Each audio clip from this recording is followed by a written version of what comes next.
सलमान भाई का और मेरा रिश्ता एकलव्य और द्रोणाचार्य के जैसा है। उन्होंने मेरा अंगूठा मांग लिया, मैंने दे दिया। तो लॉरेंस नहीं, 1 करोड़ लॉरेंस पैदा हो जाए तो मेरा कुछ नहीं उखाड़ सकते, मेरा अल्लाह मेरे साथ है। हाँ, आर्यन खान भी था, शाहरुख खान के बेटे को भी हमने पानी, सिगरेट, ये सब यही दिल में आपको दे सकता है आदमी भाई। देखो भाई, राज कुंद्रा जेल में मुझे रोज मैसेज भेजता था। उसको बहुत स्ट्रिक्ट कर दिया था क्योंकि उससे पैसे मांगे गए थे। इसने जो मेरे साथ दिन गुजारे ना 2 महीना, वो इसने अपनी बीवी के साथ भी नहीं गुजारे होंगे, शिल्पा शेट्टी के साथ। और लोगों को बताना कि रोहित शेट्टी भी वादे का पक्का आदमी नहीं है। कैरी मिनाटी सबका जीजा है, अभी जीजा जी की बजाई मैंने तो सबको बुरा लगा। लेकिन कभी कभी क्या होता है, हर बिल में हाथ नहीं डालने का, सब में चूहा नहीं होता है, किसी में सांप भी होता है। अगर आपको बुरा लगा तो उस लड़ी वजह से बस ठीक है, ये हो गया गले में। इतना बुरा लगा कि सारे यूट्यूबर एक साथ आ गए रोस्ट करने। चूरन झा, अरे हम लोग ओची लोग, अरे ओची घसा हुआ बेनीवाल, ओची लोग ना जायज खान, बहुत सारे यार, सबके सभी, कोई भी नहीं बचा। भाई की एक्टर बनने के लिए थोड़ी स्किल्स कम रह गई थी और गुंडा बनने के लिए हाइट। अबे हाफ प्लेट संजय दत्त। सिर्फ एक चीज भाई ने सही की है, जेल जाना। जिनके अकाउंट में मेरे नाम पे पैसा नहीं गया, ये जो भिखारी यूट्यूबर है, इनको देश की कुछ पड़ी है क्या? और बाद में इन लोग इधर आते हैं बम्बई पार्टियां करने, बड़ी बड़ी क्लबों में मैं देखता हूँ इन लोग दारू वारू पी के लड़कियां लेके पड़े रहते। अदनान और फैजू में फैजू खानदानी है।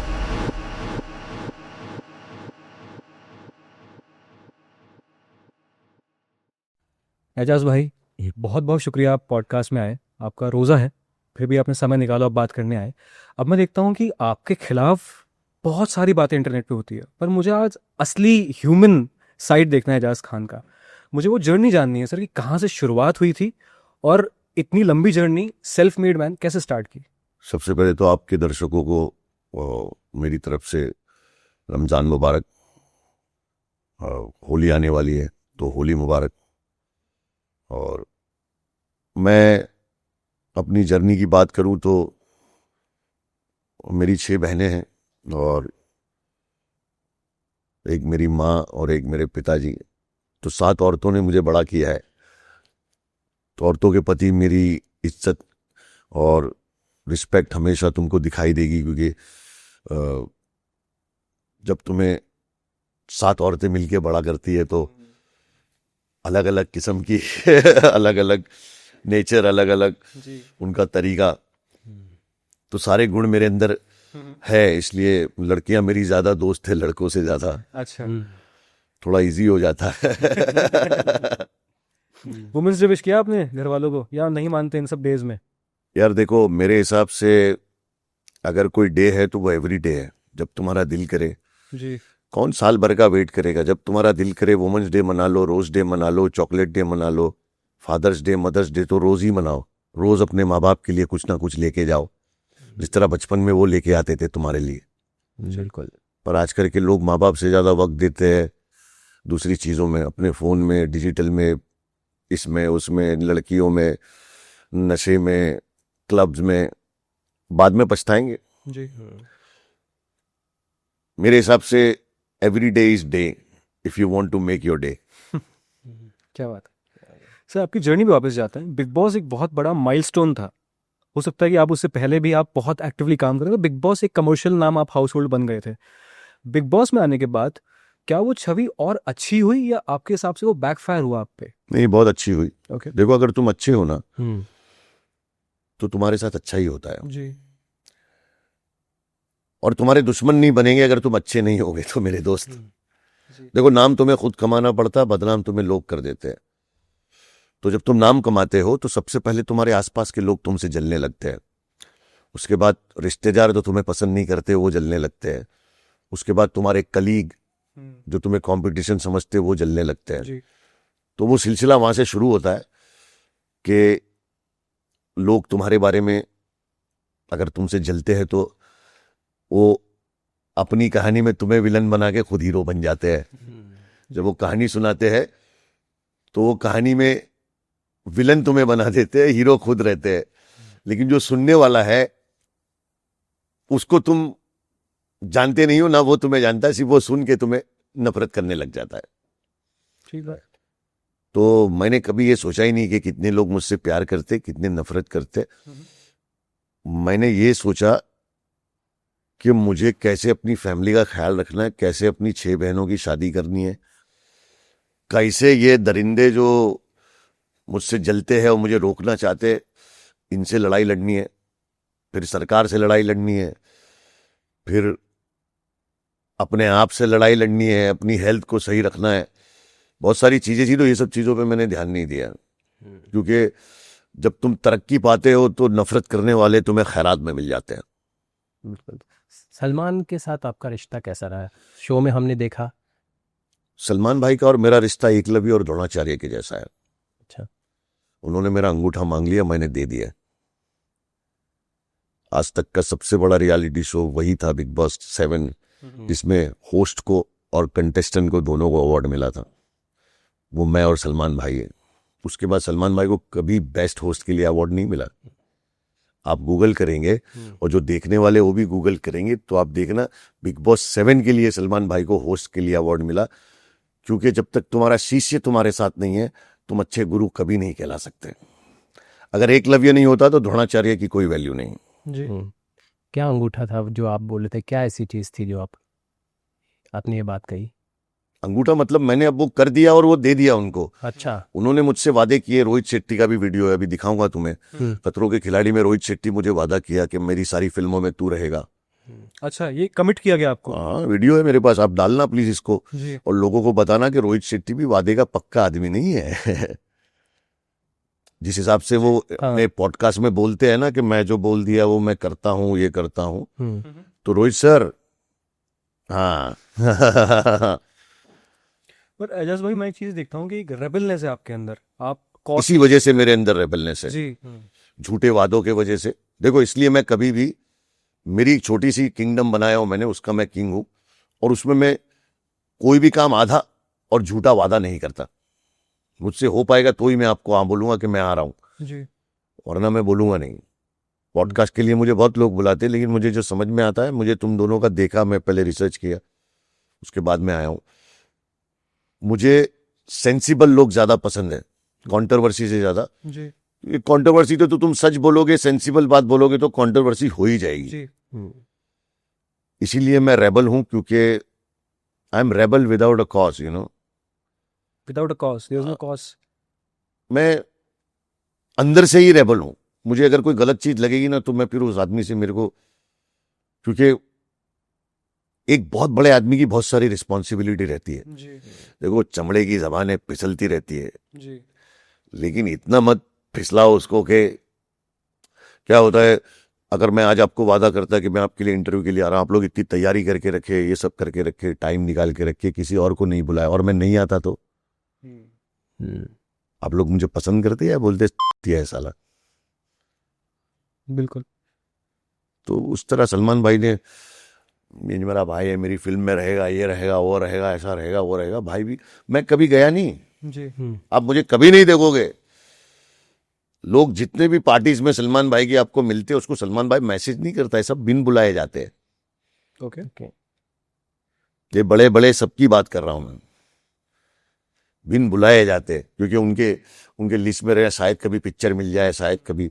मैं ये चीजें अल्लाह से मांगता हूं, जिससे सलमान खान मांगता है ना, मैं उससे मांगता हूं। जी।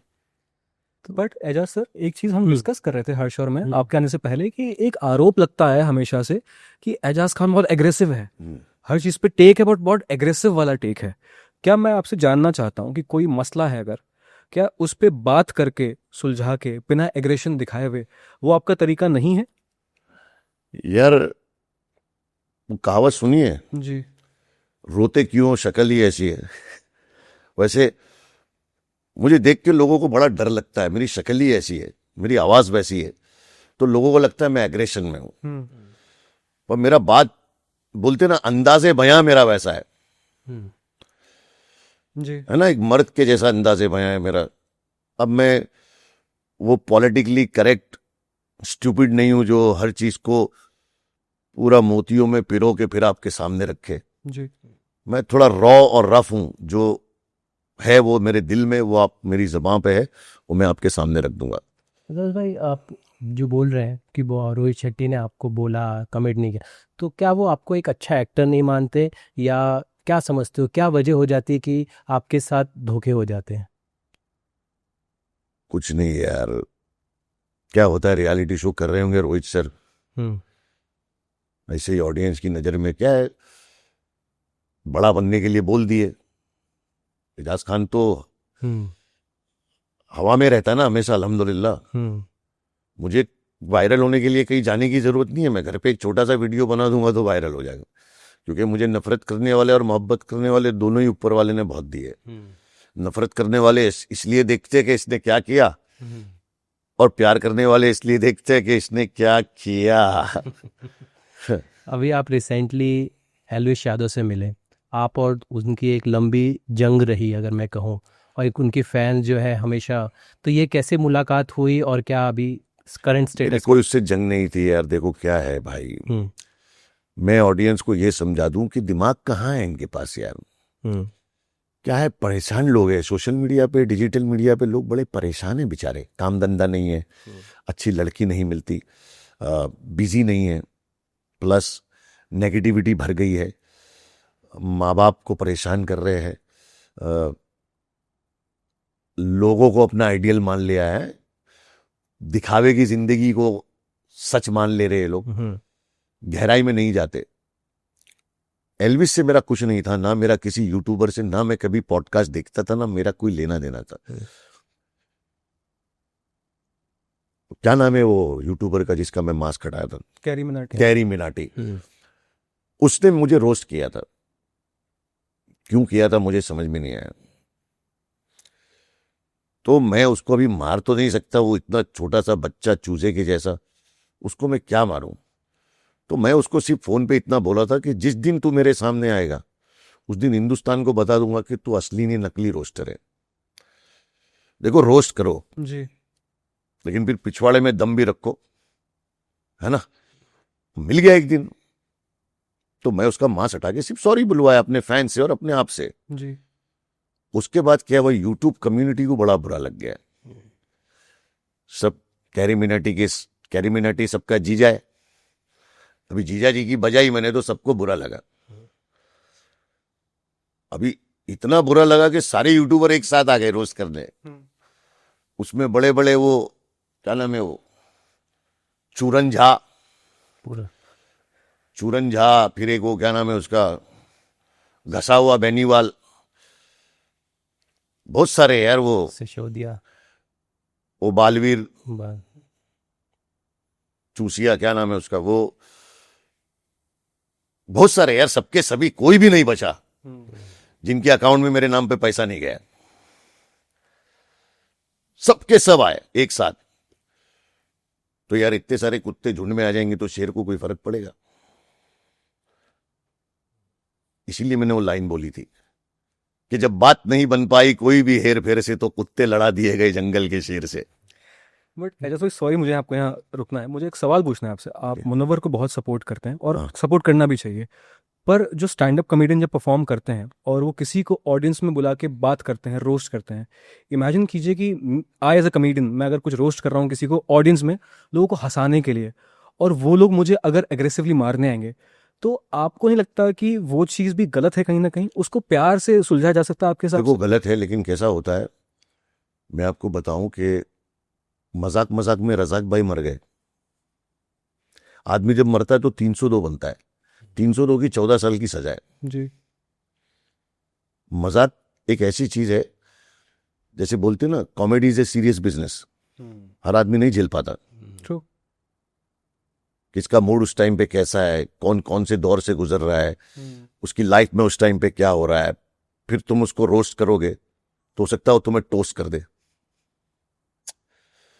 मजाक करो, अपने भाई से करो, बहन से करो, माँ से करो, अपने लोगों से करो। अपनी माँ का रोस्ट करो ना, पहले फैमिली से रोस्टिंग चालू करो ना। अपनी फैमिली को तो अच्छे से जानते हो, अपनी माँ का रोस्ट करो, बाप का करो, भाइयों का करो, गर्लफ्रेंड का रोस्ट करो,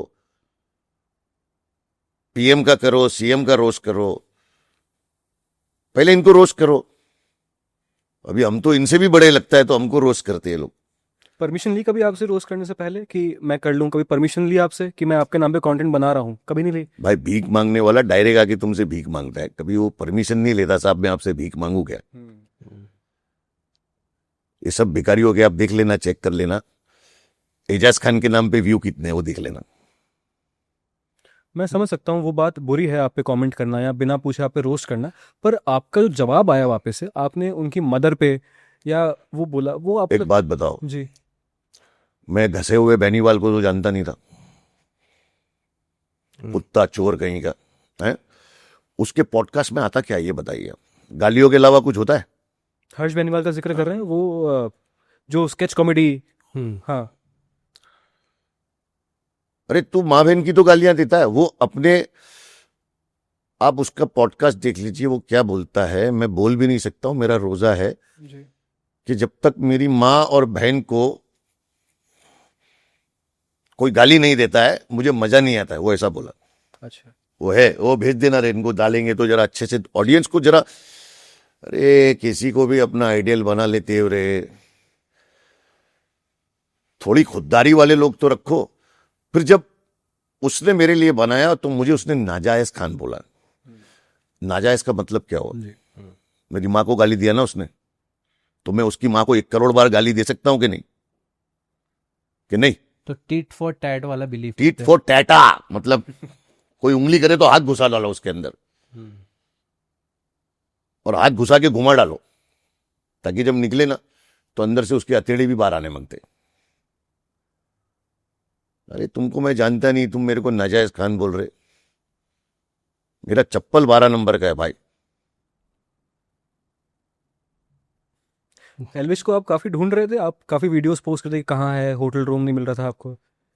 यार लोग लोग पर- बनाते थे वीडियो के मैं होटल में हूं, आ जाओ, मैं तो पहुंच जाता था, लेकिन ये लोग आते नहीं थे। क्योंकि हम असली है ना भाई, हम नकली तो है नहीं। ना हम भाड़े की गाड़ियां चलाते, ना हम किसी का। ये मैं एल्विस के लिए नहीं बोल रहा हूं, जी जी, मैं जितने भी लोग जो रियल नहीं है उनके लिए बोल रहा हूं, जो अपने ऑडियंस को और अपने लोगों को बेवकूफ बनाते, गिव अवे करते, वो पैसा छुपाते, फिर वो निकाल लेते खुद ही, और पब्लिक को बेवकूफ बनाना, फिर इधर जाना वो जाना, गू खा लेना पैसे के लिए। और फिर ऐसे लोग के फॉलोवर भी है। पर ऐसा क्यों है? एक एक आरोप ये भी लगा आप पे जब मैं कमेंट पढ़ रहा था कि अभी आपने रिसेंटली एल्विश के साथ पॉडकास्ट किया, तो लोगों ने कहा कि ये पीआर स्टंट हो सकता है दोनों का, एक ऑडियंस को भटकाने के लिए। क्या ये था ऐसा सर? मैं लोगों की परवाह ही नहीं करता हूं भाई। अरे यार ये एक आदमी का कमेंट होएगा, एक आदमी का एडवाइस, में उस पर कहाँ ध्यान दूंगा? वो सोच रहा है कि ये, अरे भाई एल्विस यादव मुझे पैसा दिया, अपने पॉडकास्ट में बुलाया, मुझे अपना घर भी तो चलाना है। जब वो इतना पैसा मुझे दे रहा है, पॉडकास्ट में बुला रहा है, इज्जत दे रहा है, रिस्पेक्ट दे रहा है, तो मैं क्यों नहीं जाऊंगा? मेरे को बड़ा भाई मान रहा है वो। उसकी मेरी जब बात हो गई तो उसने बोल दिया था कि भाई मैं आपको बड़ा भाई मानता हूँ। वो रज्जत की बातों में आके मैंने वीडियो बना दिया था। रजत दलाल की बात कर रहे हैं, हाँ बिग बॉस वाला। हाँ, रज्जत दलाल भी बड़ा भाई मानता है। वॉइस नोट सब मैंने डिलीट करी मेरे फोन में, क्योंकि वो सब यहाँ सुना के मतलब नहीं है। ये जो स्कूल में पढ़ते हैं वहां के हम प्रिंसिपल है भाई। बात तो सही कह रहे हैं आप कि ये यूट्यूबर्स, लेकिन अगर मैं ये पूछूं कि अगर कोई आपसे परमिशन ले कि एजाज भाई मैं आप एक मेरा स्क्रैच है, मैं बना रहा हूँ एक कॉमेडी, क्या आप मुझे अलाउ करते, तो क्या आप अलाउ कर देंगे? एक बात बताता हूँ, हम्म एक मटका है, हम्म वो मटके के अंदर एक कोबरा है, और वहां पे लिखा हुआ है इसमें हाथ मत डालना। क्या आप वहां हाथ डालोगे? नहीं डालेंगे। It's your own risk. Phone करके कोई मुझे पूछेगा मैं आपकी मजाक उड़ाना चाहता हूं, तो ऐसा तो कोई पैदा ही नहीं हो जो फोन करके पूछ ले कि सर मैं आपकी मजाक उड़ाऊं क्या। नॉर्थ के यूट्यूबर्स की बात की, लेकिन अब कुछ आपके अपने ही मेरा कोई अपना नहीं है भाई, ये सब भिखारी चोदी के साले। कौन से अपने? ये अदनान शेख वगैरह तो आपके साथी। देखो ये, इसके लिए मैं बोलूंगा इस पे ज्यादा बात मत करो। हाँ। ये कालो कुत्तों को कोई जानता नहीं था, अपनी वजह से इनका नाम भी हो गया है ना। इनमें से मैंने प्रिडिक्ट किया था खाली वो फैसू को कि यही बनेगा, बाकी सब नल्ले। दूसरी बात, मैं आपके व्यूवर्स को भी और मेरे चाहने वालों को भी बोल दूं कि दोस्ती और रिश्तेदारी और मदद खानदानी लोगों की किया करो। खानदानी आदमी जो होगा ना, वो बुरे वक्त में दिया हुआ पानी भी याद रखेगा। और जिसकी नस्ल खराब होती है ना, जो बाजू वाले की पैदाइश है, अपने बाप की पैदाइश नहीं है, उसको बुरे वक्त में तुम अपना खून भी दे दोगे ना तो उसको याद नहीं रहेगा। मैं एक चीज देखता हूँ, आपकी डायलॉग जो आप बनाते हैं हेर फेर से, या आपने रोल से पहले भी 2-3 डायलॉग आपने, ये बड़ा ऐसे इम्पल्सिवली बनाते हो या प्रिपेयर्ड रहते हो? ये सब कहाँ से आते हैं ये सब ऊपर से आते हैं, लाइफ एक्सपीरियंस से सीख जाता है आदमी। जी? कई सांप कई कुत्ते मुझे काटे हैं, बस 14 इंजेक्शन नहीं लिए मैंने। तो ऐसा लेकिन आप जब जिसकी बात आप कह रहे थे, हम अदनान की बात कर रहे थे, आप इससे पहले जब कहा करते थे कि उनको टीम 07 को सपोर्ट करते थे, खुल के आते थे, आप कहते थे अदनान बहुत टेढ़ा है, उसके साथ मत लड़ना, बहुत अच्छा, उसके सपोर्ट करते थे आप लोगों को, वो करते थे, लेकिन आज वही लड़का आपके खिलाफ है। कुत्ता जब पागल हो जाता है तो सबसे पहले किसको काटता है? मालिक को। फिर अच्छा, ऐसा सीन है। क्या नाराजगी हो गई, क्यों ये सब ये सारी बातें आ गई? देखो, कमजर्फ जब उर्स पे आते हैं ना तो अपनी औकात भूल जाते हैं। औकात का खेल है, खानदानी का खेल है, खानदानी का खेल है। खानदानी इंसान जो होता है ना, उसका बुरे वक्त में कांटा निकाल दो और अच्छे वक्त में उसको थप्पड़ मारोगे ना तो सर नीचे कर लेगा वो। और जिसके खून में खराबी होगी ना, वो तुमको बोलेगा कि ए भाई कांटा निकाला तो क्या है। देखो क्या है, बुरे वक्त में अगर कोई तुम्हें 10 रुपये देता है ना और तुम अंबानी बन गए, तो वो वक्त का और ये वक्त का कोई कीमत नहीं होता है। वो वक्त के 10 रुपए अभी के 10 मिलियन की तरह हो गए, क्योंकि वो वक्त, देखो वक्त किसी को वक्त नहीं देता, इसलिए मैं हमेशा वक्त पे रहता हूं। और वक्त एक ऐसी चीज है जो अच्छे अच्छों को दिखा देता है कि तुम्हारी औकात क्या है। और दोस्तों के साथ तुम्हारे को यह पता नहीं चलेगा कभी भी कि, बोलते ना कि यार दोस्तों के साथ वक्त का पता नहीं चलता, और वक्त के साथ दोस्तों का पता चल जाता है। तो इस तरह वक्त के साथ साथ कौन सांप है, कौन बिच्छू है, कौन पागल कुत्ते है, ये सब तुम्हें धीरे धीरे पता चलता है। अच्छा, एक आपके जो वर्ड था, एक नंबर, कॉन्स्टेंटली 10 साल से फेमस हो रहा है वो वर्ड, एक नंबर एक नंबर। उस एक नंबर के वो एक लैंग्वेज बन गई। आज बम्बई में लोग एक नंबर कर बात करते हैं, मुझे नहीं पता, हो सकता है कि उससे पहले भी बात करते हो, मैं नया हूँ शहर में। ये जो एक नंबर, कहीं फिल्मों में गाने भी आते हैं एक नंबर, ये सब, तो ये आप ही ने लाया था ट्रेंड इसका? एक यार ये एक नंबर जो है, ये मैं बिग बॉस में शुरू किया। हाँ। ये तकिया कलम मैंने हिट किया, इसके ऊपर कई टी शर्टें बिकी, कई चीजें लिख ली, कई चीजें हुई, गाने बने, किसी ने मुझे क्रेडिट नहीं दिया। लेकिन क्या फर्क पड़ता है भाई, क्रेडिट तुम्हें ऊपर वाला देता, याद रखना। आज एक नंबर आता तो किसकी याद आती है लोगों को? एजाज खान की। यही तो क्रेडिट है ना। और मल्टीपल चीज़ें आप करते हैं, मैं कहता हूँ मल्टी टास्कर है आप। मैं तो गूगल आपको पता कि आप एक्टर हो, आप सोशल मीडिया भी काफ़ी एक्टिव रहते हैं, पॉलिटिक्स भी आपने हाथ आजमाया था। तो मल्टीपल चीज़ें, सबसे ज़्यादा एंजॉय क्या करते हो? Acting, social media, politics? यार एक बात बताऊं, जिस चीज से कई लोगों का भला हो, मैंने जैसे डायरेक्शन किया अभी बॉम्बे बॉन्ड्स वेब सीरीज का, अच्छा, उसमें मैं कई नए एक्टरों को काम दिया, कई टेक्नीशियनों का घर चला। जब एक शूटिंग होती है तो 200 लोगों का घर चलता है। इलेक्शन लड़ता हूं तो उसमें कई लोगों का भला होता है। ये मैं इसलिए करता हूं कि देखो, बैठे बैठे मर जाने से अच्छा है कि लड़के मरे। और मैं ना हर फील्ड में आई एम अ फाइटर। तुम मुझे किसी कंट्री में कहीं पे कहीं भी छोड़ दोगे बिना कपड़ों के, अंडरवेयर में, मैं तुम्हारे को उधर खड़ा होके बताऊंगा वापस। तुम मुझे 26 महीना जेल डाल दो, मैं वापस आके फिर स्टार बन जाऊंगा। अब लोग बोलेंगे स्टार क्यों है? कौन सा स्टार? अबे क्या ख्याल शाहरुख खान, सलमान खान, अमिताभ बच्चन स्टार है क्या? तुम्हारे लिए होंगे, हमारे लिए भी है वो, लेकिन हम भी, हमारी नजरों में हम कुछ सिकंदर है बे। हम भी 200 रुपए लेके शुरू किए थे हमारी लाइफ को। आज हमारे पास भी अल्हम्दुलिल्लाह बहुत कुछ है अल्लाह ने दिया है, वो बताने की बात नहीं है, लेकिन वो हासिल किया है कमा के। किसी के बाप ने आके हमारा हेल्प नहीं किया है और ना हमने हमारे बाप से हेल्प लिया। जो किया अपने दम पे किया है, बल पे बल, अपना बल। तो अपने आप को अगर तुम शाबाशी नहीं दोगे, अपने आप को प्राउड नहीं करोगे, और वो सोशल मीडिया पे ये लोग ये जो बोलते हैं शो ऑफ कर रहे, शो ऑफ कर रहे, अबे शो ऑफ नहीं कर रहे, अपना अचीवमेंट दिखा रहे। बे देखने का है देख, नहीं तो निकल। आदमी अवार्ड लेगा तो दिखाएगा नहीं। ठीक बात। बट पॉलिटिक्स में आपने जब किया, व्हाट वेंट रॉन्ग? वहां पे क्या ऐसा हुआ कि जो वोट आप एक्सपेक्ट कर रहे थे वो नहीं मिल पाए? भाई देखो, अभी क्या है ना, मैं नाम लेता हूं तो केस हो जाता है मेरे पे आजकल। आप भी नाम लोगे, आप पे भी हो जाएगा। अभी एक, चलो डोनाल्ड ट्रंप का तो नाम ले ही सकते। एक कंट्री का प्रधानमंत्री है ना, वो क्या है, उसने क्या बोला कि जो वोटिंग हो रही है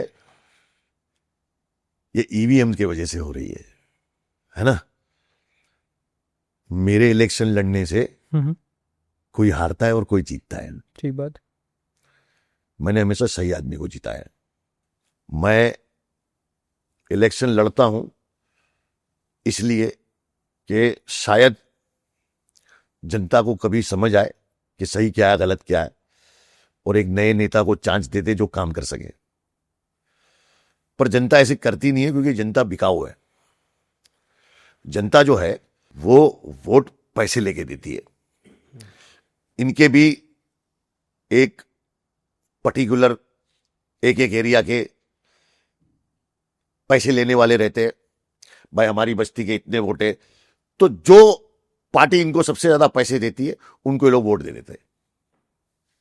वरना मेरे साथ में इतने बड़े बड़े धुरंधर नेता हारे जो कभी नहीं हारे, 10-10 साल से, 15-15 साल से नहीं हारे। वो क्यों हारे? तो मैं तो नया हूं रे बाबा। और ये मुझे बोलते हैं कि मुझे 155 वोट मिले जी। बेटा खड़े हो जाओ, 2 वोट नहीं मिलेंगे। इलेक्शन है ये, कोई सोसाइटी का इलेक्शन नहीं है। पहली बात तो एमएलए और एमपी का इलेक्शन लड़ना बहुत बड़ी बात है, हारे जीते बहुत छोटी बात है वो सर जी। आज मेरे बच्चों को जब बोला, या भले वोट कितने मिले तेरे बाप को, इलेक्शन तो लड़ाना, वो एमपी का एमएलए का लड़के दिखाओ, पहले तो फॉर्म भर के बताओ, साला सिलेक्ट नहीं होगे तुम लोग। तो ये जो कंपैरिजन था आपके फॉलोअर्स, इंस्टा फॉलोअर्स को, उससे कंपैरिजन, मुझे वो बेवकूफ लोग है यार। अभी फिर वो उनको बोलूंगा, रमजान नहीं होता तो 10 गाली और देता है मैं इनको, लेकिन खैर गाली देना भी आजकल बंद कर दिया है मैंने, क्योंकि ये बेवकूफ लोग हैं। मेरे जो ये 5.7 मिलियन ये लोग फॉलोवर दिखा रहे सब न्यूज बना रहे। महाराष्ट्र का इलेक्शन एक तरफ और मेरे 155 वोट एक तरफ कर दिया था इन्होंने, जिधर देखो मेरे बारे में लिख रहे। अरे मेरे भाई, ये 5.7 मिलियन पूरी दुनिया के मेरे, कोई मेरे वोटर थोड़ी है ये। वर्षों आके थोड़ी सारे। ये बेवकूफ लोग वो लेके चलते कि ये उतना बड़ा, वो क्या नाम है वो चश्मे वाला, उसका क्या नाम है रे, सुधांशु मिश्रा, क्या नाम है रे? सुधांकर मिश्रा। शुभांकर मिश्रा। हाँ। ओ हर जगह पूछते रहता है वो मेरे, उसको भी। अरे यार शुभांकर, इतना बड़ा तू न्यूज एंकर है यार, मेरी जान, इतना दिमाग वाला है, तेरे को पढ़ पढ़ के चश्मे आ गए मेरी जान। तू बोल रहा है एजाज खान के 5.7 मिलियन फॉलोवर है, उसको वोट 155 मिले। अरे जनता को क्या सिखा रहा है तू यार मेरी जान? मेरे पास तेरा एक रिकॉर्डिंग है जो तूने मेरे को फोन किया था, कभी वो चलाया मैंने तो मेंटल हो जाएगा तू। ऐसा मत कर जान, जिम्मेदारी है तेरी, उसको सही तरीके से पेश कर। तेरे को तो इतना नॉलेज है, 5.7 मिलियन क्या मेरे वोटर्स है क्या? और तू ब्रेकिंग न्यूज इसमें चला रहा है कि सोशल मीडिया के फॉलोवर्स होने के बाद भी उन्हें 155 वोट मिले। अरे क्या वोटर है बेचारे क्या? ये तो खुद परेशान लोग हैं, मोहब्बत करने वाले लोग हैं, इनको कभी एंटरटेन करो वो देखते हो लोग। उसमें भी मेरे अकाउंट पे तो दिन भर रिपोर्ट ही मारते रहते, तो 10-10, 20-20 लाख लोग खर्चा करते कि मेरा अकाउंट उड़ जाए। लेकिन मैं तब से हूं जब ये लोग पैदा भी नहीं होते। इंस्टाग्राम जब खुला था ना, तो इंस्टाग्राम ने मुझे, एक और खान को, हम लोग सब बिग बॉस से निकले थे, तो हमको इन्होंने हाथ जोड़ के ब्लू टिक दे के, वो वाले अकाउंट है हमारे। ये मर जाएंगे तो हमारे अकाउंट नहीं उड़ सकते। हम लोग वो वीवीवीआईपी लोगों में आते जो 5,000 अकाउंट इन्होंने इंडिया में दिए थे, उसमें एक मेरा अकाउंट है, नहीं तो अभी तक कब से उड़ गया होता मेरा। एक बहुत ही टफ फेज देखा मैंने आपकी लाइफ में। 26 महीने का आपने जिक्र किया जब आप जेल में थे। क्या हुआ था वो पूरा केस, अगर आप बता सके, कंफर्टेबल हैं उससे बात करने में। भाई इलेक्शन जब लड़ते हो, कोई जी। हारता है तो फिर वो तुम्हारे पीछे पड़ता है। मैंने सरकार के खिलाफ बहुत लंबी लड़ाई लड़ी, जी। तो उसका तुम्हें हर्जाना भी देना पड़ता है। हमारे देश को हिंदू मुसलमान में बांट दिया गया है, गाय और बकरे में बांट दिया गया है, हरे में और भगवे में बांट दिया गया है। जी। और ये हमारी जिम्मेदारी है कि हम इस पे आवाज तो उठाए कम से कम। ये जो भिखारी यूट्यूबर है, इनको देश की कुछ पड़ी है क्या? ये बड़ी बड़ी बातें करते, देश के लिए किया क्या इन्होंने? कभी आवाज उठाए गलत चीज पे? खाली मजाक मस्ती करा लो इनसे, और बाद में इन लोग इधर आते बम्बई पार्टियां करने, बड़ी बड़ी क्लबों में मैं देखता हूं इन लोग दारू वारू पी के लड़कियां लेके पड़े रहते। अभी मैं इनके पीछे ठीक से लगा नहीं हूं, मेरे पास वक्त नहीं है, नहीं तो मैं लग गया ना तो इनका करियर नहीं, इनकी जिंदगी खराब कर दूं मैं। हम देखते हैं कि आपके साथ धोखे बहुत होते हैं, वादे करते हैं, चीज़ें नहीं होती। कपिल शर्मा के साथ भी आपकी एक लड़ाई लड़ी, वो हमने वीडियो देखा। हाँ, उनको आपने एकदम से वो रोक दिया। हाँ। क्या मसला था? कैसा है भाई, तूफान से जो टकराया है उसका नाम है एजाज। दुनिया बिकती है, बिकता नहीं एजाज। भाई बिग बॉस 7 से जब हम निकले थे तो हमारा नाम ऐसा बोल रहा था ना, इन्होंने वो स्टारडम अभी तक देखा नहीं जो मैं देखा हूं। ये सब ना हाथ का मैल है मेरी जान, ये हवा है। ये जनता जो है ना, ये राजेश खन्ना को भूल गई, जी। अमिताभ बच्चन को भी भूल गई। देखो कहाँ है, मार्केट में नहीं है बच्चन साहब, और ना उनका बेटा है। ये सब धुआं है, ये ऐसा धुआं है कि ये कभी भी गायब हो जाता है। इज्जतें, दौलतें, शोहरतें कुछ भी रहता नहीं मेरे दोस्त। जी। आज मैं जहां हूं, कल को और था। ये भी एक दौर है और वो भी एक दौर था। मैं एक बात बोल सकता हूँ आपको, अगर आप बोलिए। बुलाना माने। रमज़ान का पावन महीना है। अभी मुफ्ती साहब इसी सीट पे थे, पिछले हफ्ते में उनका पॉडकास्ट करे थे। उन्होंने कहा कि रमज़ान सिर्फ खाने पे रोज़ा वो नहीं होता, आपकी ज़ुबान पे, आपके अखलाक पे, आपके तरीके पे, आपके सोचने पे। नेगेटिव सिर्फ रमजान नहीं, जी। इस्लाम का मतलब ही वो है। बिल्कुल। तो अभी आप जितनी भी लोग हमने नाम लिया, आपने सबके बारे में कुछ ना कुछ, कोई ऐसा इंसान है जो आपको पसंद आता है, जिसके बारे में आप पॉजिटिव बोलते हैं, जो आपको लगता है कि हाँ ये सही काम कर रहा है? मुझे सोनू सूद अच्छा लगता है, मैंने हमेशा उसकी तारीफ की है। सलमान भाई commendable की काम भी कर मैंने हमेशा तारीफ की है। सिर्फ वो मेरी और उनकी पर्सनल नाराजगी थी उस टाइम पे, लेकिन जब बात आई तो सबसे पहले वीडियो मैंने ही बनाया, लॉरेंस बिश्नोई को भी लेके। जी। जहां पे लॉरेंस का नाम लेने से लोग डरते हैं, वहां पे हमने उसको बोला कि कभी आपको कई थ्रेट आया? राजस्थानियों को हमने देखा है कई हिरन मारते हुए। वो हो गया, अभी उनसे वो छोड़ दो। लेकिन सोनू सूद अच्छा काम कर रहा है ना यार, जी। हमने हमेशा उसकी तारीफ की है, आगे बढ़ के खड़े रह के तारीफ की है, क्योंकि वो इंसानियत के लिए काम कर रहा है यार, देश के लिए काम कर रहा है, जी। लोगों के लिए काम कर रहा है, तो उसकी तारीफ करेंगे ना। पर जो नहीं कर रहा उसकी मैं कैसे तारीफ करूं यार? मुझे झूठी तारीफ करना नहीं आता भाई। हम जूते घिस के स्टार बने हैं, जूते चाट के नहीं। ना हम कभी चाट सकते और ना हम किसी को झूठी तारीफ के पुल बांध सकते। जो है वो यही है। पर आप इतना बेबाकी से बात करते हैं, लॉरेंस पे भी आपने बात की, कभी आपको नहीं लगा कि ये मुझे थ्रेट आ जाए वहां से? कभी बिल्कुल जीरो डर लगा आपको? कभी आया है ऐसा? यार मैं, मेरे अल्लाह के अलावा मैं किसी से नहीं डरता हूं। मैं सिर्फ अल्लाह से डरता हूं और किसी चीज से नहीं डरता हूं। मुझे जिंदगी और मौत उन्होंने दी है। जी। मौत देनी होगी, वो टाइम उन्होंने मुकर्रर रखा है।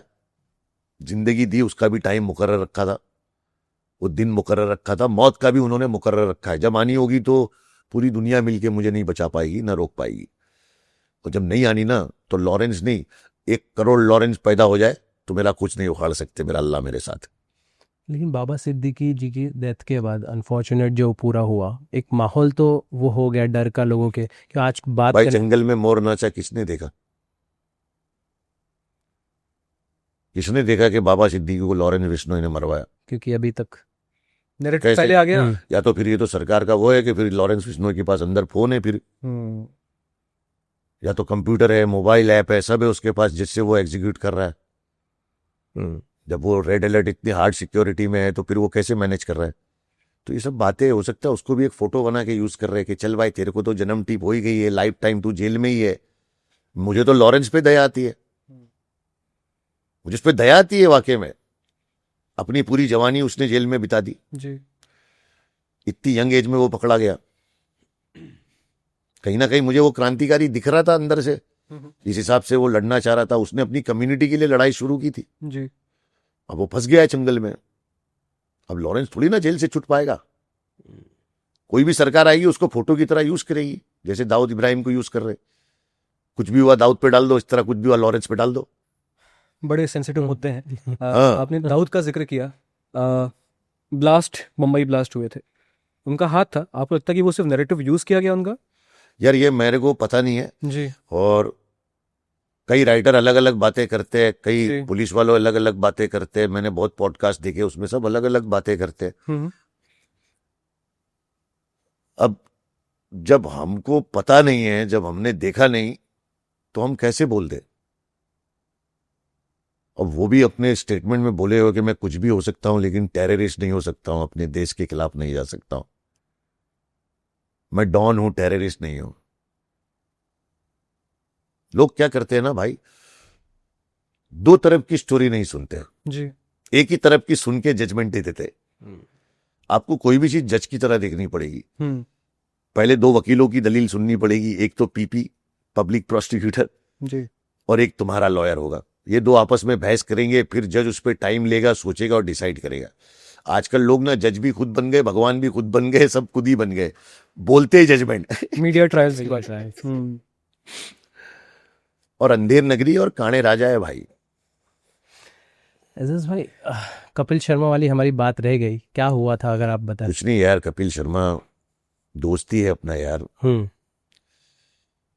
शो में बुलाया था, मैं गया था, उसके बाद वो शो दिखाया नहीं उसने, मेरे को बुरा लगा। मेहनत करके जब आदमी पहुंचता है, कुछ करता है और नहीं दिखाते तो फिर बुरा लगता है।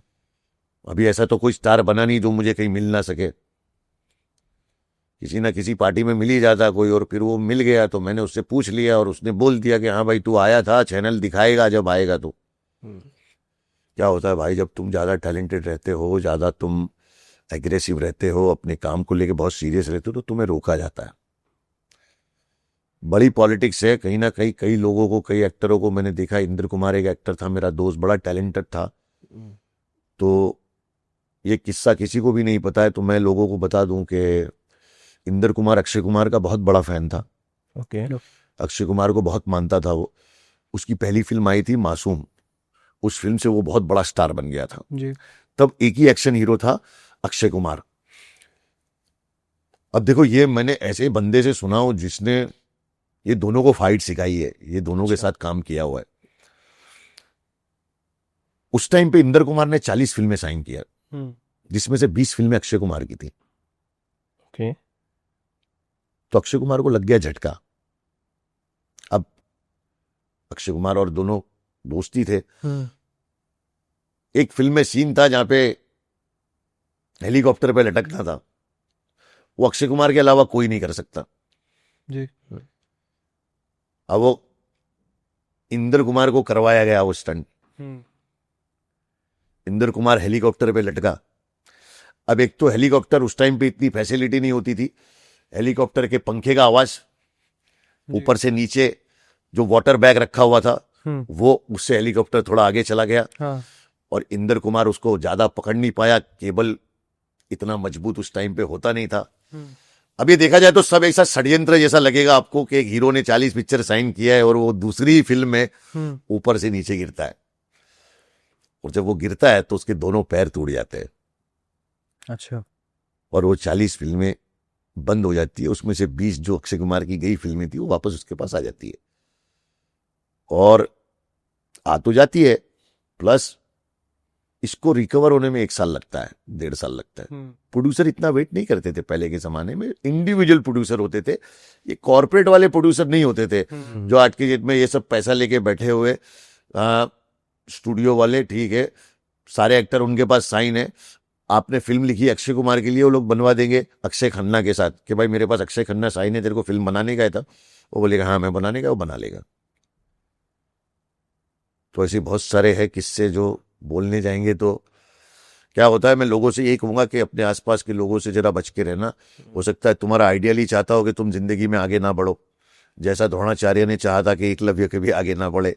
वो चाहता था अर्जुन ही बेस्ट धनुषधारी बने, लेकिन कुत्ते के मुंह में तीर तो एकलव्य ने मारे थे, और ना कुत्ते के मुंह से खून निकला था और ना कुत्ते को कुछ हुआ। तब उन्हें पता चला कि यार ये तो गलत हो गया। मैंने तो दुनिया में और महाभारत में ये बताया है कि सबसे बेस्ट धनुषधारी जो है वो अर्जुन है, लेकिन मेरी भविष्यवाणी और मेरी वाणी गलत हो जाएगी, ये कौन है? तो उसने कहा कि मैंने आपकी मूर्ति में ये सीखा है, क्योंकि मैं आपके पास सीखने आया था तो आपने बोला आप क्षत्रियों को सिखाते हैं, ब्राह्मणों को नहीं सिखाते। एजाज कैसे इतनी जानकारी रखते हैं आप? महाभारत नॉलेज पढ़ते हैं? My friend, knowledge is everything. लोग इसलिए मुझे पसंद नहीं करते कि मुझे आप कोई भी टॉपिक दोगे, मुझे उस पर नॉलेज है। आप पढ़ते हैं? हाँ, रिसेंटली क्या पढ़ा? अभी किताबें कुछ रिकमेंडेशन मुझे दो अगर। यार सबसे पहले तो मैंने कुरान, गीता, बाइबल, महाभारत, रामायण, ये सारी चीजें आपको पढ़ना बहुत जरूरी है। उसके बाद आप कोई भी किताब पढ़ो। अगर आपको जिंदगी का निचोड़ चाहिए ना, ये सब किताबों के अंदर मिलेगा। जीने के तरीके, किसके जैसा जीना चाहते हो, कैसा जीना चाहते हो, ये सब इसमें मिलेगा आपको। इसमें कहीं नहीं लिखा हुआ है कि तुम हिंदू को मार दो, मुसलमान को मार दो, इसको मार दो, इंसान को मार दो, ये कर दो, वो कर दो, कहीं नहीं लिखा हुआ है जी। ये सब किताबों में जीने के तरीके बताए हुए जो साइंटिफिक है। लोग इसको धर्म की किताबें मानते हैं, ये जीने की किताबें हैं। ये पढ़ लोगे ना जी, तुम्हें कोई राइटर की जरूरत ही नहीं है, किसी की किताब कभी पढ़ोगे ही नहीं तुम। जीवन का सार उसी में ही है। सब कुछ उसमें है। तो ये मेरे लिए पढ़ना बहुत जरूरी था। और जेल में, जब मैं जेल में था तो मैंने, ऐसे बड़े बड़े लोग बैठ जाते थे सुनने के लिए, जैसे आप दोनों सुन रहे हो मेरे को, वैसा लोग सुनते हैं, क्योंकि जब तुम्हें नॉलेज होता है तो लोग सुनते हैं, क्योंकि सेंसिबल बात होगी तो लोगों के समझ में आती है। अब ये एकलव्य के बारे में कितने लोगों को मालूम है? ये हिंदू मुसलमान की लड़ाई लड़ रहे, इनको क्या मालूम है राम जी के कितने भाई थे, राम जी बेर किसकी खाते थे? सबरी के बारे में पता है क्या इनको? मैं ये बोल रहा हूं कि इंसान को ये किताबें खुद पढ़नी चाहिए। अगर तुम हिंदू हो, देखो अभी तू हिंदू है, मैं मुस्लिम हूं, हम दोनों हैं इंसान जी। मैं पढ़ लूं तेरी गीता, तू पढ़ ले मेरा कुरान, सॉल्यूशन ही खत्म हो जाएगा। बिल्कुल बिल्कुल बिल्कुल। उस किताब को किताब की तरह पढ़ाई जाए और उससे नॉलेज लिया जाए तो इतना नॉलेज मिलेगा कि आप सोच नहीं सकते। हर बीमारी का इलाज उसमें मिल जाएगा, हर दुख का इलाज उसमें मिल जाएगा तुम्हें, हर जीने का तरीका तुम्हें उसमें मिल जाएगा, हर चीज तुम्हें मिल जाएगी, सक्सेस उसमें मिल जाएगी, सब मिल जाएगा तुम्हें। माँ बाप से कैसे बात करते, कैसा रहना चाहिए, दोस्तों के साथ कैसा रहना चाहिए, दोस्त के एग्जाम्पल दिए गए, दुश्मनों के एग्जाम्पल दिए गए, कौन तुम्हारे साथ कैसा रहेगा, कैसे एक्ट करेगा, क्या करेगा, सारे एग्जाम्पल उसमें दिए हुए, सारी चीजों का निचोड़ दिया हुआ है। तुम पढ़ोगे, तुम इतने शाने हो जाओगे ना जी। ये भी हुआ है छोटे मोटे सांप और कुत्ते तुम्हें काटेंगे तो तकलीफ नहीं होगी। आपने सही बात कही कि मिस इंटरप्रिटेशन बहुत हुआ है। एक वर्ड जिहाद, उसका इतना मिस इंटरप्रेट हुआ है, मुझे अभी पता पड़ा कि जिहाद का जो मतलब होता है वो ये होता है कि खुद से लड़ाई करना, जद्दोजहद वाला वर्ड है। जद्दोजहद, जिहाद, कि अपने अंदर के शैतान से लड़ाई करना जी। कि मुझे दिल हो रहा है कि मैं इससे लड़ाई कर लूं तो उस पर कंट्रोल करना, मेरे नफ्स अंबारा पे कंट्रोल करना, मेरी नफ्स पे कंट्रोल करना, उसको जिहाद बोलते हैं। कि मेरा दिल कर रहा है अभी रोजे में मैं कुछ खा लूं, नहीं कि मुझे नहीं खाना, मैं गालियां दे दूं लेकिन मुझे नहीं देनी, मुझे लड़की मिलने बुला रही है मुझे नहीं जाना, लड़की खूबसूरत जा रही है मैं उसे नहीं देखूं, क्योंकि मेरी जबान का रोजा है, मेरी आंखों का रोजा है, मेरे कान का रोजा है जी। It's a cleaning of soul. Right. जला देना, रमजान, अपने गुनाहों को जला दो, अखलाक। देखो अभी लोग कहते हैं कि जैसे हमारे नबी ने कहा कि जो तुमसे मांगने आता है ना, चाहे वो घोड़े पे बैठ के मांगने आए, अगर वो घोड़ा लेके तुमसे मांगने आता है, तुम बोलोगा, कई बार देखो तुमसे कोई मांगने आता है तो आदमी क्या बोलता है एक दूसरे को, अरे भाई इसके हाथ पैर सलामत है, हट्टी कट्टी है, अच्छी खासी है, इसको भीख मत दो। नहीं, नबी से मैंने ये सीखा कि जिसने हाथ फैला दिया, जो तुमसे मांग रहा है उसको दे दो। उसने जब हाथ फैला ही दिया है तो तुम उसके नाम पे दे दो उसको। चाहे वो घोड़ा लेके आए, हाथी लेके आए, चाहे वो मर्सिडीज कार में आए, उसने हाथ फैलाया है, उसको दे दो। ये हमारे नबी का तरीका था कि वो अम्मा आयशा से कहते थे कि जिंदगी में कोई भी मैं ना रहूं, मेरे घर पे आए और कोई चीज मांगे तो उसे खाली हाथ मत भेजना। जी। अच्छा, एक थोड़ा सा इल्जाम आप पे लगा था, ड्रग केस वाला। हाँ, वो क्या एलिगेशन झूठे थे, क्या था? अगर आप थोड़ा हवा उस पर साफ कर सकें। यार अगर मैं ड्रग माफिया होता जी। तो पाब्लो एस्कोबार नहीं होता। फिर हिंदुस्तान में ड्रग माफिया होना बोले तो कितना पैसा होता मेरे पास यार। फिर मेरे तक कोई सरकार पहुंच पाती क्या? ये तुच्चे मुच्चे मेरे तक पहुंच पर क्या है यार भाई? ये सब मन घड़ंत बातें हैं। जी। ये सिर्फ मेरा नाम खराब करने की साजिशें थी, मुझे दबाने की कोशिश थी। मेरी अहलिया को फंसा दिया, मुझे फंसा दिया, मेरी बीवी तक को उन्होंने नहीं छोड़ा। क्यों? क्योंकि मेरी आवाज को ये लोग बंद करना चाहते हैं। मेरी आवाज सिर्फ मेरा अल्लाह बंद कर सकता है और किसी की कोई औकात नहीं है। आपने कहा था कि जब आप जेल टर्म कर रहे थे उस समय आर्यन खान भी जेल में आए थे, तो क्या देखा था आपने, अगर आप बता पाए तो? राज कुंद्रा भी थे, तो किस तरह का था, आप अगर बता पाए तो? देखो भाई, राज कुंद्रा जेल में मुझे रोज मैसेज भेजता था। मैसेज मतलब फोन था अंदर? नहीं, अच्छा, किसी के थ्रू। अच्छा, मैसेज। वो सामने था, मैं सामने था, ऐसा सामने सामने था। अच्छा, तो अच्छा। उसको बहुत स्ट्रिक्ट कर दिया था क्योंकि उससे पैसे मांगे गए थे अच्छा। बहुत ज्यादा। जेल जब पैसे वाला आदमी जाता है तो फिर उसको इनकम टैक्स से ज्यादा पैसा देना पड़ता है। जी। तो उसको ऐसा लगा कि ये अत्तरोड़ दुनिया की सबसे खतरनाक जेल है। जी। वहां पे बिस्लरी, एक बीड़ी। बिस्लरी तो मतलब समझ लो कि तुम्हें रेगिस्तान में अमृत मिल गया। अच्छा। उसकी प्राइस कितनी होगी? कीमत फिर वही बोला ना, बुरे वक्त की कोई कीमत नहीं होती मेरी जान। जेल में पैसा थोड़ी ना चलता है, नाम चलता है। अच्छा।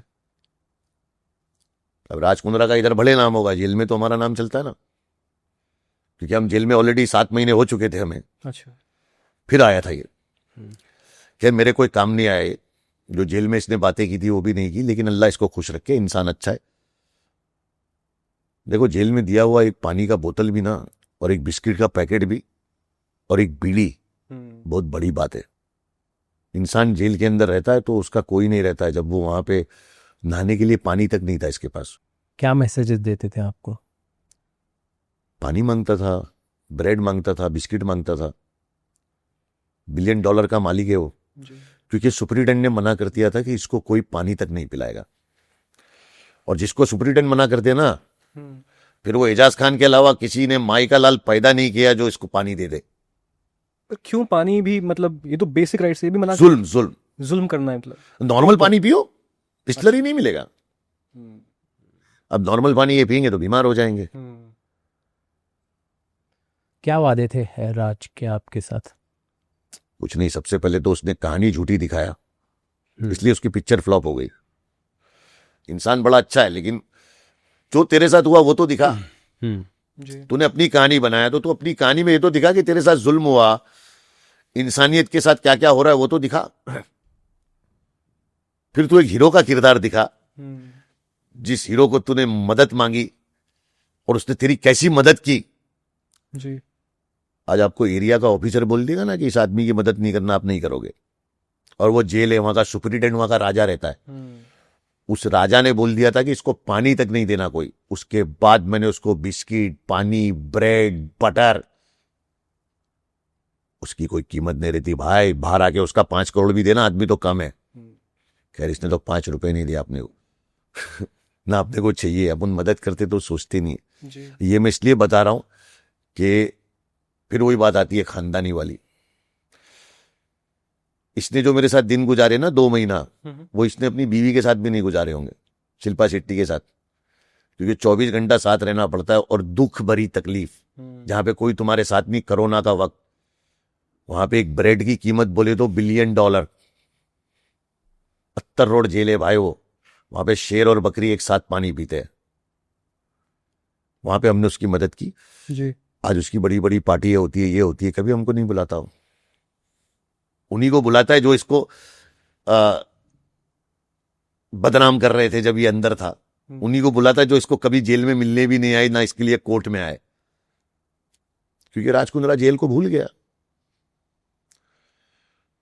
आर्यन खान भी आपके टर्म में ही? हाँ, आर्यन खान भी था, शाहरुख खान के बेटे को भी हमने पानी सिगरेट ये सब, जी यही दिल में आपको दे सकता है आदमी भाई, हाँ, और तो क्या ही जेल में। और क्या देगा, सही बात है। और बचा सकता है गुंडों से, बड़े बड़े माफियाओं से, वरना उधर पैसा देना पड़ेगा। क्या खतरा था इन्हें अंदर? 100% खतरा था भाई। आर्यन खान 3,500 क्रिमिनल है अंदर, किस से बचोगे? तो कॉमन बैरक में रखा गया था? Common barrack. अच्छा, आर्यन ये खान कोई कॉमन मिनिस्टर बैरक में थोड़ी थे हमारे टाइम पे, अनिल देशमुख भी था, हम्म। ये भी था, क्या नाम है उसका, संजय राउत, इन लोग के लिए 12 नंबर है, आर्यन खान 1 नंबर में था, और मैं और राज कुंद्रा 6 नंबर में थे। क्या होता है ये 1 number, 6 number, 12 number Arthur Road jail का? 12 नंबर में मिनिस्टर लोगों को रखा जाता है जो सरकार का घपला करके आते, नेता फैसिलिटी कुछ और होती है उसमें 12 नंबर में, या सेम ही होती है? सेम कुछ लेवल नहीं, खाली लोग कम होते बस, अच्छा, लोग कम होते। जैसे ऐसा एक कमरा रहता है, उसमें एसी वेसी भी लगे रहता है, शायद पता नहीं लगा रहता है या नहीं, लोग बोलते तो थे एसी होता है उसमें, हम कभी गए नहीं देखने, जब नेता बनेंगे तो जाएंगे किसी क्या बात है। आर्यन खान आपको मिले अंदर, आपने उनसे बाहर आके मुलाकात हुई उनसे? नहीं यार भाई, क्या है ना भाई, मैं नेकी कर दरिया में डाल, जी ये तो आप पूछे तो बता दिया, मैं अभी कहाँ उसको बोलने जाऊं। देखो, जो मर्द आदमी होगा ना भाई, जो खानदानी होगा, वो तुम्हें कभी भूल ही नहीं सकता। क्या राज कुंद्रा एक बार बोला था किसी इंटरव्यू में कि एजाज भाई ने मेरी बहुत हेल्प की, तो उससे क्या होता है भाई, तू इतनी पिक्चरें बना रहा है, तूने वही स्टोरी जो तेरे साथ हुई उसमें बनाई, उसमें मेरा रोल काट दिया तूने। मेरा तो रोल लगता था, किस हिसाब से मैंने दुश्मनी ली लोगों से तेरे लिए, किस हिसाब से मैंने तेरी हेल्प की, सबके अगेंस्ट जाके जेल में। सबके अगेंस्ट जाके मतलब कुछ नरेशन बन गया था क्या इनके खिलाफ, राज कुंद्रा के? अरे भाई, वो 70 रोड जेल है, पूरे इंडिया की सबसे खतरनाक जो गैंग्स है वो अंदर ही है, उनसे बचना बोले तो शेर के मुंह में खुद ही जा रहे हो तुम, और तुम वो इतने बड़े बिजनेसमैन। किस तरह की बातें थी? आपने कहा 2 महीने निकाले थे साथ में, क्या बातें होती भाई थी? भूल गया था बेचारा, पतला हो गया था बेचारा बहुत। यार आदमी अपनी फैमिली से दूर जाता, अपने बच्चों से दूर जाता, अपनी राजपाट का इतना बड़ा बंगला छोड़ के, उसकी बड़ी बड़ी गाड़ियां छोड़ के, वो ऐसी जगह आ गया जहां पे तेरे को मैं 1 दिन डालूंगा, तीसरे दिन में तेरा 5 किलो वजन कम हो जाएगा। खाली भीड़ देख के तू रोने लगेगा, तू बोलेगा मैं जिंदगी में कभी कोई गलत काम नहीं करूंगा, मुझे एक बार बाहर निकाल लो। रोता था भाई, बहुत रोता था, सब रोते। अभी आपका शो आ रहा है, अब थोड़ा सा हम बात करते हैं आपके शो के बारे में। आपने कहा कल आने वाला है, राइट? कल आने वाला है, कल शुरुआत हो रही है कल उसको। शुरुआत हो रही है, यस। उल्लू ऐप पे एक शो आ रहा है, हाउस अरेस्ट, हाउस अरेस्ट, ठीक है, उसका मैं होस्ट हूं, क्या बात है और काफी बड़ा शो है, जी। रियलिटी शो है, मजा आएगा लोगों को। कब देखने को मिल सकता है आपके फैंस को ये मेरे ख्याल से 2 महीने में ऑन एयर हो जाएगा। 2 महीने में ऑन एयर हो जाएगा? कुछ बता पाएंगे क्या, किस तरह का, कौन सा रियलिटी? या थोड़ा bond? Big boss split villa को मिला के एक शो बनाया हुआ है। अच्छा, अच्छा, जो कपल वाला सीन है कि ऐसा कुछ है? नहीं, Splitsvilla का? कपल नहीं है, वही लड़का लड़की है यंग, जो स्प्लिट विला में बिग बॉस में आते हैं, जी, एक्टर एक्ट्रेस, ये वो सब, वही वैसा ही शो है, अच्छा, but it's a nice show, house arrest. Okay okay. पूरब झा को जब भी आप रोस्ट या उनको कुछ कहते हैं तो ये शब्द का इस्तेमाल करते हैं आप? क्योंकि मैं अपनी माँ से बहुत प्यार करता हूँ, मेरी माँ को कोई गाली देगा तो उसकी माँ नहीं, उसकी खानदान की जितनी औरतें ना, सबको गाली दूंगा मैं। सिर्फ उसकी माँ नहीं, उसकी दादी, उसकी नानी, उसकी चाची, भाभी, सबको गाली दूंगा मैं। वो नहीं हूं कि आप मुझे एक थप्पड़ मारोगे तो दूसरा गाल आगे करूंगा, आपका वो हाथ लेके आपके पिछवाड़े में घुसा डालूंगा। मेरा जीने का तरीका ये है। जी, क्यों इन लोग ये सभी आपके पीछे रहते हैं? आपको क्या लगता है, क्या वजह रही है? देखो भाई, मैं एक ही ऐसा शख्स हूं जिसको एक तबका बहुत प्यार करता है और एक तबके के लोग बड़े नफरत करते हैं। तो व्यू ज्यादा आते हैं, और व्यू आने से धंधा चलता है, धंधा चलने से पैसा मिलता है, पैसा मिलने से ये लोग थोड़ा पार्टी वार्टी कर पाते, थोड़ा घूम फिर पाते। ठीक है ना, कमाने दो अपने नाम पे। अगर मैं कुछ नहीं हूं तो क्यों मुझे रोस्ट करते हो? भाई बात भी उसकी होती है ना जिसमें कोई बात होती है। आप इनको देखिए, इन्होंने जितने भी मेरे पे एपिसोड बनाए बड़ा खर्चा करके बनाए। नॉर्मली इतना खर्चा ये लोग करते नहीं है। मेरे जैसे कपड़े खरीदना, वीक लाना, मेकअप करना, घड़िये लाना, लॉकेट लाना, ये लाना, फिर उसके बाद उसको स्क्रिप्टिंग करना, उसके बाद एपिसोड बनाना। ये कंटेंट चलता है, व्यूज आते हैं उस पर। तो अगर मैं कुछ नहीं हूं तो क्यों इतनी मेहनत कर रहे हो यार? बना लो पुनीत सुपरस्टार पे, क्या बोलते हो? पुनीत सुपरस्टार। हाँ, वो पुनीत सुपरस्टार, सुपरस्टार। मैं पुनीत सुपरस्टार स्टार पसंद करते हैं उसका कंटेंट। जोगिंदर को बना लो। कभी कभी देख के उनको हंसी आती है मेरे को, लेकिन ठीक है, वो मेरे पीछे भी पड़ जाते हैं कभी कभी लोग। तो मेरे पीछे तो सारे ही, मेरी माँ मुझे हाथी बोलती थी, बेटा तू हाथी है, जब चलता है तो कुत्ते भौंकते ही रहते तेरे पीछे। लेकिन आजकल आप गाड़ी लेके दूसरों का पीछा करते रहते हैं। हाँ, कौन सी? कई लोगों का आप मुंबई में ढूंढते रहते हैं, मिल मिल मुझे। तो क्या काम नहीं था तो ढूंढ रहा था मैं, अभी काम में ही है। फ्री बैठे थे तो मैंने बोला कम से कम मेरे ऑडियंस को ये तो पता चले कि भाई हम रियल आदमी को फॉलो कर रहे हैं, फेक नहीं है ये। लोकेशन लोकेशन ये साला किस्सा ही खत्म कर दिया मैंने उसका। तू देखेगा अगर तो ये लोकेशन का शॉट मैंने ही खत्म किया। ये लोग खाली एक दूसरे को लोकेशन दे रहे थे, कोई जा नहीं रहा था, मैंने जा जाके खत्म कर दिया। जिसने लोकेशन दिए मैं वहां जाके नीचे जाके लाइव बनाया कि भाई मैं यहां खड़ा हूं, इसने मुझे लोकेशन दिया, अब ये नहीं आ रहा है। लेटेंट देखा आपने कभी? इंडियाज गॉट लेटेंट नाम सुना आपने? देखा कभी? हाँ मैं देखा, वो ये क्या कंट्रोवर्सी भी चली यार। मेरे हिसाब से तो देखो भाई, वो जो कोट उसने बोला था ना, जी, वो किसी और ने लिखा है। उसके पहले बहुत सारे एक्टर्स भी बोल चुके, बिल्कुल। लेकिन उन पे लोगों की नजर नहीं गई। हाँ, बोलते ना जब तुम्हारा वक्त बुरा होता है ना तो ऊंट पे बैठे हुए भी कुत्ता काट लेता है। तो ये क्या था, ये ऊंट पे बैठा था और इसको कुत्ते ने काट लिया। इन प्राइम टाइम न्यूज नहीं बननी चाहिए थी मेरे ख्याल से, तो कि इतना क्या हुआ, न्यूज़ उस दिखाना टाइम पे बहुत सारी चीजें ऐसी हिंदुस्तान में हो रही थी जिसको दबाने के लिए चाहिए। जी, ये चीजों को चलाना बहुत जरूरी था। और हिंदुस्तान के जो लोग हैं ये भेड़ बकरी है सब, बिल्कुल। इनको जहां हकालोगे वहां हाँकते रहते। क्या नाम है उसका, बालवीर क्या? राजवीर, नहीं, भालवीर, अरे ये जो कंट्रोवर्सी में 3 फंसे, अच्छा, रणवीर। समय राणा, रणवीर बाजी। समय राणा, रणवीर अलाहाबादी। रणवीर अलाहाबादिया और वो तीसरा, ये 3 तो बना लिए फोटो। और उस टाइम पे कई बड़ी न्यूज़ें छप गई, दब गई। जब अडानी के पोर्ट पे कुछ हुआ था, इसके पोर्ट पे, ये सब चीजें सब दबा दिए पटाख करके। ये तो हिंदुस्तान उस पर सवाल करने लगता। तो ये तीनों को आगे कर दिए, इनके यूट्यूब चैनल बंद करो। अरे मेरे भाई, इतने यूट्यूबर गालियां दे रहे, पूरब झाका भी बंद करो, मेरा भी बंद करो, मैंने भी गाली गलौज किया हूं भाई, मेरे भी केस करो, सब पे केस करो एक साथ, और एक ही साथ सबको संबंध भेजो, तब होगा कि कानून एक नंबर चीज है। बायसनेस नहीं, बायसनेस।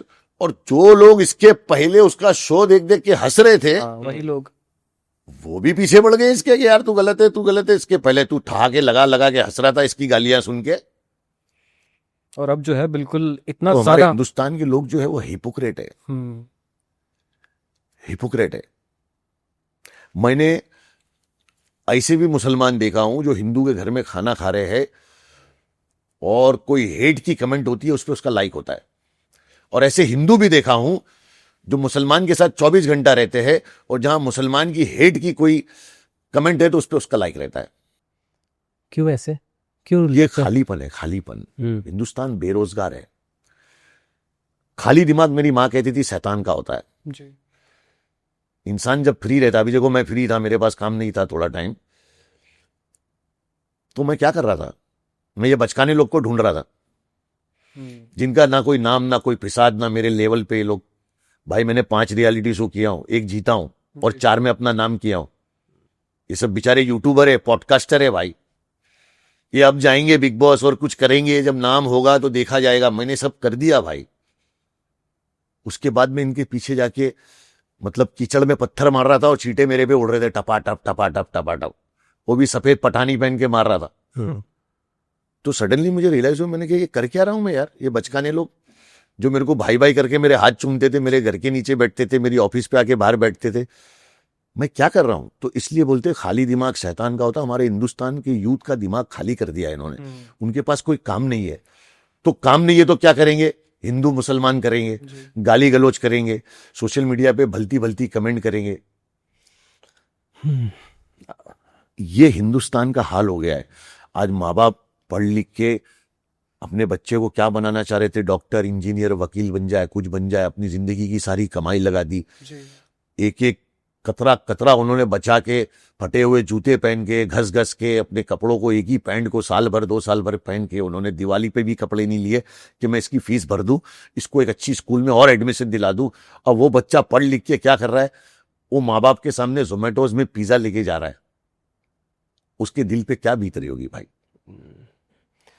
जैसा आपने कहा कि आप खाली थे और ये सारी चीज़ें कर रहे थे, अब आप उन चीज़ों को तवज्जो नहीं देते, तो क्या अब अदनान के साथ आपका झगड़ा आप इससे ख़त्म करना चाहेंगे, या आप इस सारी बातों पे अब? यार मेरे लिए ये लोग, जैसे मैं बोला ना भाई, मायने ही नहीं रखते ये लोग। आप पांचों की बात करें, किसी एक की बात करें? जितने भी है ये, अच्छा। ये जिस दिन मेरे सामने आएंगे उस दिन वही होगा जो कैरी मिनाटी के साथ हुआ। सॉरी इनको बोलना ही पड़ेगा। फैजू भी नहीं आ रहे सामने? नहीं, फैजू तो कुछ बोला ही नहीं है। वो अच्छा लड़का है। अच्छा। वो देखो क्या है ना, बात वही आ गई खानदानी की। अदनान और फैजू में फैजू खानदानी है। उसका मैसेज आया मेरे को, मैं दिखा सकता हूं तुम्हारे को। ओके। तुमको ऑडियंस को दिखाना है तो। उसने बोला भाई मेरे को सब याद है, आपने मेरी कितनी मदद किया, मैं कुछ नहीं बोलूंगा। तो फिर उसको बोलते खानदानी, जो याद रखे जब आपने हेल्प की थी। इसीलिए खानदानी आदमी सक्सेसफुल होते हैं। जिनका खून खराब होता है वो कभी सक्सेस नहीं होते। कुछ रिग्रेट है आपको लाइफ में अभी, कि अगर आपने जर्नी कुछ और तरीके से चूज की होती? अभी रिग्रेट है? कोई रिग्रेट नहीं, कोई Zero रिग्रेट regret. नहीं, कोई रिग्रेट नहीं। मेरे चेहरे पे आपको रिग्रेट दिख रहा है? मेरी आवाज में दिख रहा है? मुझे कोई रिग्रेट नहीं अपनी जिंदगी से। मैंने जो किया वो इंसानियत के लिए किया। मैंने जितनी लड़ाइयां लड़ी वो दूसरों के लिए लड़ी। मैं जो तकलीफ में आया दूसरों के लिए आया। लोग मुझे बोलते कि तुम और भी आगे जा सकते थे, लेकिन मैं अल्लाह में मानता हूं, किस्मत में मानता हूं। देखो, जो तुम्हारी किस्मत में लिखा हुआ है ना, जी वो तुमसे कोई नहीं छीन सकता। बिल्कुल। इस पे एक छोटा सा किस्सा सुनाऊंगा मैं बिल्कुल। कि एक बार एक राजा था। वो राजा की किस्मत में औलाद नहीं थी। जब उसकी किस्मत में औलाद नहीं थी तो उसको मिल नहीं सकती थी। जी। अब औलाद तो नहीं थी, उसका धीरे धीरे दौलत भी खत्म होने लगी। तो उसने, जो जानकार लोग रहते हैं साथ में, है ना, उनमें से किसी से पूछा कि यार अब तो मेरी दौलत भी खत्म हो रही है, जी। तो होगा क्या? तो वो जानकार थे, वो अल्लाह वाले थे। उन्होंने पूछा तो जवाब में ये आया कि भाई ये तो और बर्बाद हो जाएगा। अच्छा, क्या बात है।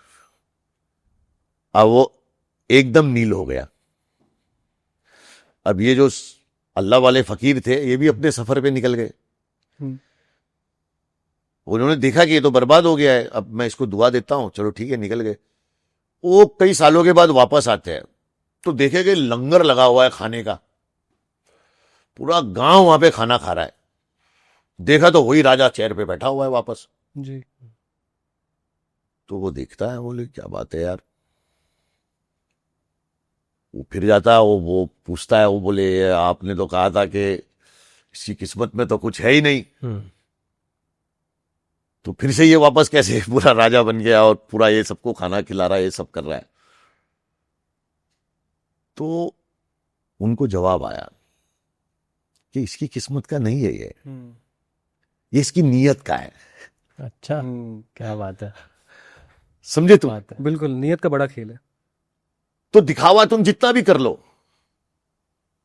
ऊपर वाला अल्लाह ताला तुम्हारी नीयत देखता है। जी। और नीयत तुम्हारी कितनी भी अच्छी हो, ये दुनिया वाले साले दिखावा देखते हैं। इसीलिए ये किताबें पढ़ना बहुत जरूरी है जी। कि दुनिया तुम्हारे बारे में क्या सोचती है, तुम इसकी परवाह ही नहीं करोगे।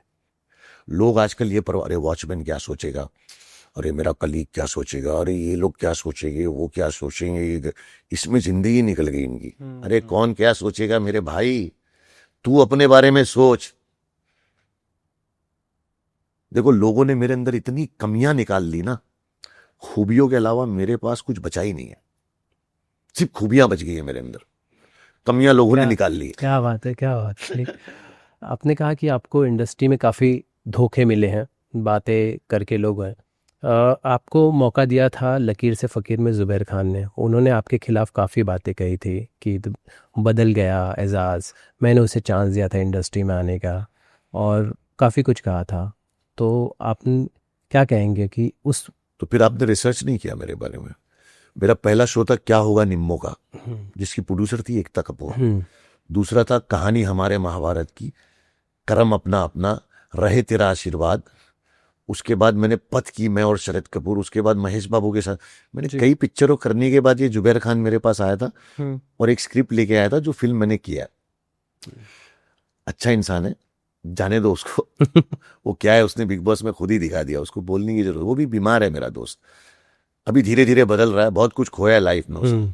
टैलेंटेड डायरेक्टर था और भी बहुत बड़ा बन सकता था, लेकिन इंसान खोकर ही सीखता है। अभी कैसे रिलेशन है आप दोनों के? अभी कभी कभी बात होती है। सेकंड पार्ट बनाना चाह रहा था वो, लेकिन हो नहीं पाया। अभी भी वो बनाएगा तो मैं करूंगा। I have no problem with him. Okay, I have no problem with him. Ejaz भाई, हमने आपसे बहुत सारी बातें की, आपने रोजे के बावजूद आप आए, आपने इतना एनर्जी में बात की, हमारे गले सूख गए, पर आप पे जो रहमत है कि आप उतना शिद्दत से बात कर रहे हो, ऑनेस्टली बात कर रहे हो। हमने बहुत सारी बातें की, कोई ऐसी बात जिस पे आपको बात करनी, जिस पे हम बात करना भूल गए? This is your time. बस यही मैं तो चाहता हूं कि हमारे देश में पॉजिटिविटी फैले, और ये जो नफरत फैलाने वाले हैं, जो नफरत के पुजारी है जी, उन लोगों को सक्सेस मत होने दो, क्योंकि होली आने वाली है जी, और होली जो है वो जुम्मा के दिन है। और एक पुलिस ऑफिसर है जिसने ऐसा बयान दिया कि जुम्मा के दिन आप घर से बाहर ना निकले और आप पे रंग डाल दिया जाएगा, तो फिर आपका धर्म भ्रष्ट हो जाएगा। और मैं हिंदू भाइयों से ये कह दूं कि होली मुबारक सबसे पहले तो, और रमज़ान का महीना है, लोग रोज़े रखते हैं, और रोज़े रखने से थोड़ा सा इंसान चिड़चिड़ा भी हो जाता है, और उसका जो टेम्परामेंट रहता है भूखे रहने से वो बढ़ जाता है। जी। तो अगर आप अपने मुसलमान भाइयों को रमज़ान के महीने में मोहब्बत से पेश आओगे तो बड़ा मज़ा आएगा। और मुसलमान भाइयों से भी ये कह दूं कि अगर गलती से किसी हिंदू भाई का कलर आप पे गिर जाता है, आप नमाज पढ़ने जाते हो तो उसको बोलना होली मुबारक और गले लगना, क्योंकि ईमान इतना कच्चा नहीं है कि रंग लगने से चला जाए और रोजा टूट जाए। वजू करोगे, अल्लाह ताला नियत देखता है, और नियत साफ है तो मंजिल आसान है। नमाज भी कबूल होगी और रोजा भी कबूल होगा इंशाल्लाह। और होली मुबारक भी बोल देना। मैं बोलता हूं होली मुबारक आप सबको। और ये जो नफरत के जो पुजारी है, ये जो दहशतगर्द लोग हैं, जो हिंदू मुसलमानों को आपस में लड़ाना चाहते हैं, होली और जुम्मा को खराब करना चाहते हैं, उनको जीतने मत देना। सिर्फ तुम्हें होली मुबारक बोलना है और तुम्हें जुम्मा मुबारक बोलना है। दो छोटी सी चीजें, अगर ये आपने कर दी तो ये लोग के मुंह पे कालक पहुंच जाएगी। सच बता रहा हूं, कालक पहुंच जाएगी। और मैं चाहता हूं कि आप इन पे कालक पहुंच दो, क्योंकि आपने कभी नहीं देखा होगा किसी पॉलिटिशियन का बेटा दंगे में मरा हो, किसी पुलिस वाले का बेटा दंगे में मरा हो, किसी बिजनेसमैन का बेटा दंगे में मरा हो। दंगे में मरते तो गोपाल और असलम ही मरते हैं, जो गरीब के बच्चे रहते हैं। याद रखना, ऊपर वाला इसका जवाब मांगेगा, बाकी तुम्हारी मर्जी है। बहुत थैंक यू सो मच, आपने टाइम निकाला और इतना अच्छा मैसेज आपने दिया जनता को। Thank you so much sir.